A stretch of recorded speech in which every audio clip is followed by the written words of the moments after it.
Mojito Kilju. It's time to taste the Franklin. Wait, that sounds really bad. This is named for one of our moderators in our VIP, Adam Franklin. And we named it the Franklin because he made something like this. So, yeah. No, I don't want to taste Adam. He's a nice guy and all, but not really. Why are we continuing this? Let's drink. Anyway, so yeah, we're gonna drink this now. And this is it was bottled on October 28th, which was today. And we just chilled it a little bit. But this is like 11 or 12 weeks old, something like that. And it came out at 8.6%. And in the initial tasting of it, we were really pleasantly surprised by how good it is. If you look at this, it's like super, super clear. The smell is wonderful. There's so many things going on. Basically, the reason why we're tasting this so quickly after bottling it is because I just couldn't wait. That's pretty much true, yeah. But some things about this. This is a Kilju, which is basically just a sugar wash wine, okay? It's sugar, yeast, and water. But we added real mint to this, fresh mint, let it steep in there for a while. It added this nice flavor. Then we added some lemon zest and some lime juice to this. Changed it completely, made it into something like a mojito. That was the idea. Now, as you can see on the clarity, you know what? It does have a slight haze. I have to say, it does have a very slight haze, but it's not anything. I wonder if it's more of a distortion of the glass, because I'm looking through the bottle and it looks much clearer in the bottle than it does. Does it really? I guess. There's a haze to it. Minor. Nothing to worry about. I would give it on like clarity, scale of 1 to 10. It's probably like an 8 or a 7. I mean, it's pretty good. And that haze may go away in time, but you know what? It doesn't affect flavor, so I don't care. But anyway, we just like to give you the appearance notes. On the aroma, it's very limey. I get the touch of mint though, even on the smell. Yeah. I put too much in the glass to give it a proper swirl. The second scent, I definitely got more mint. So I think maybe the lime is just more forward, and so you have to acclimate your olfactory senses. Mint and lime together. But it's the right mix of them. It's not like some of our others where we used lime leaves. This one is actual lime juice from the same lime tree, believe it or not. Yes. But it mixes really nicely. Now, I'm not a huge fan of the mojito. Okay, I'll just be honest there. But I did actually like this. I'm going to do my short sip now. Oh, there's just nothing wrong with that. Oh, sir. Yeah. Right away, it's sweet, but the lime, the tartness of it, cuts that down. A little bit of mint in the breath afterwards. Beautiful. Now, the short sip is just to acclimate. Long sip is where you really get to explore those flavors. So I'm going to do that now.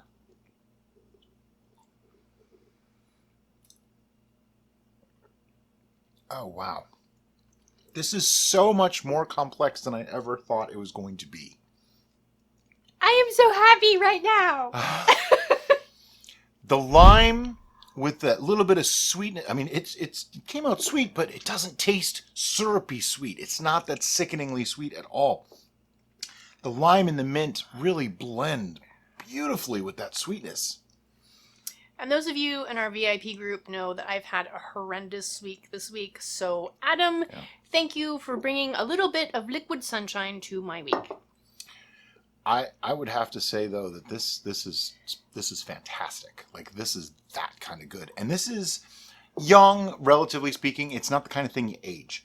It just took a long time. We also we got really busy, so it took us a while to get to it. It was probably ready a couple of weeks ago. Yeah. I did not expect to like this. This was a Derica drink. I am getting all the notes in all the right places. Yeah. I get the mint, I get the lime, I get the sugar. What I'm not getting is alcohol. This is 8.6%, so it's not super high. It's still in the wine range, but man, you can get schnockered off of this stuff and not even know it. I mean, it goes down so easy. People were talking about making this a mixer. This isn't a mixer. This is a drink alone. So let's talk about that. Would you cook with this? Would you drink this with food? Or would you pour this in a glass and enjoy?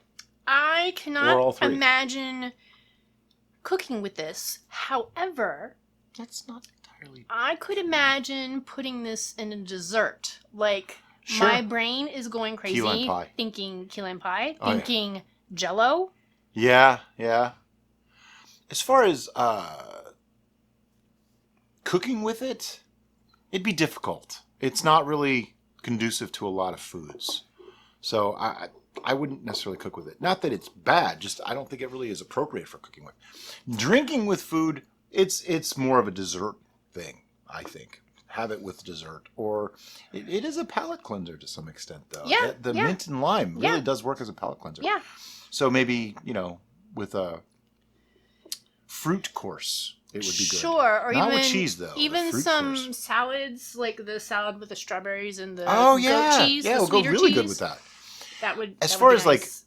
like dinner courses though, ooh, that's tough. I can't really think of much that this would go with. I think maybe some Thai food. Something really spicy because it has that really sugary note.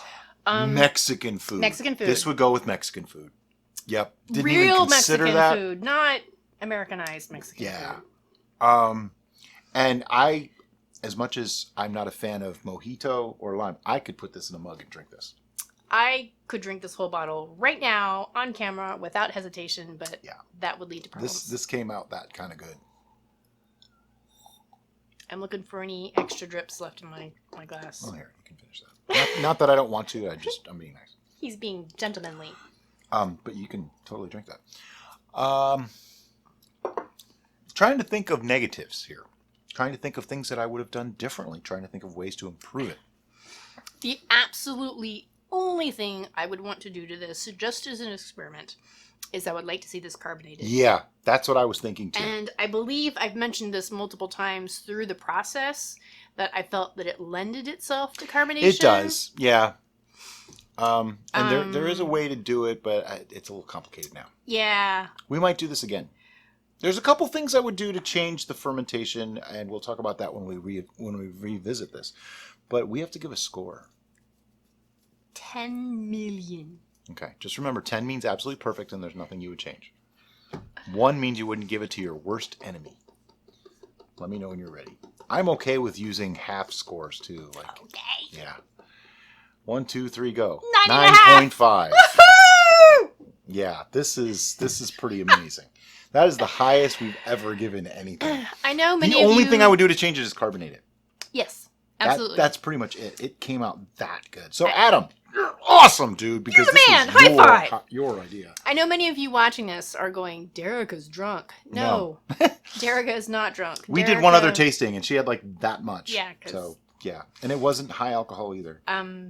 Derica is very happy with his beverage. That's what Derica is. I'd actually like to speak to that. Somebody thinks, there's a few people that have said that they think we're always drunk when we're doing tasting. No, not even remotely close. If we were drunk, the tasting would mean nothing. So we want our opinion to matter. Therefore, we're as clear-headed as possible. Yeah. We might do 2, possibly 3 tastings in a day, but only if they're lower ABV and only if after the second one we both go, do you feel anything? No. Okay. Then we'll do a third. Specifically cook something either very carb rich or very protein rich prior to doing. Because it helps absorb that. Yeah. So today we had bacon, eggs, and potatoes. We had Brinner for lunch. Yeah. So no. Brinner for lunch, get it? Yes. Anyway, this came out, we keep saying it, so much better than I ever expected it to. I'm trying to think of what I could do to improve the recipe. The only thing I would like to see is make it go faster, because it did take a really, really long time. I know that there are a couple of, this is a Finnish drink? Yeah.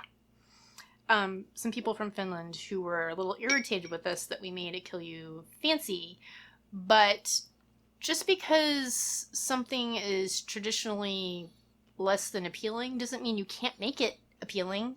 Or we could just call this Mojito wine and sure. be perfectly happy with that. Maybe next time that's what we're going to call it. Mojito wine, because it works. I'm going to call it a Franklin and be happy. The Franklin. By the way, if you like this video, there's another one right there. Go watch it.